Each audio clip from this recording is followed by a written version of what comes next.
அனைவருக்கும் வணக்கம். இது நெல்லை அபியம்பிகா ஒர்க்ஸ். இது வரைக்கும் சந்தனக்காப்பு அலங்காரங்க பார்க்க இப்போ ஊர்வல அலங்காரம் தான் நம்ம பார்த்துட்டு இருக்கோம். ஒரு பிள்ளையார், இவர் ஒரு 2.25 அடி உள்ள ஒரு பிள்ளையார் அமர்ந்த கோலத்துல இந்த வடிவத்தை கொண்டு வரும். அதாவது அந்த உற்சவருடைய முகம் மட்டும்தான் உங்களுக்கு தெரியணும்.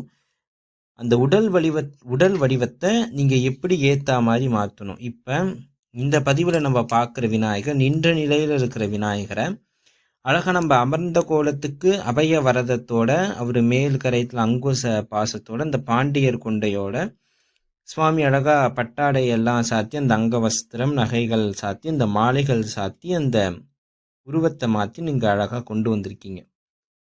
இதுதான் தேவையும் கூட. இந்த உற்சவருக்கு உண்டான விசேஷ தன்மையே இதுதான். அவர் முகம் மட்டும் வச்சுட்டு நீங்கள் உருவத்தை நீங்கள் எப்படி வேணாலும் மாற்றி அதை ரசிக்கும்படியாக கொண்டு வரது தான்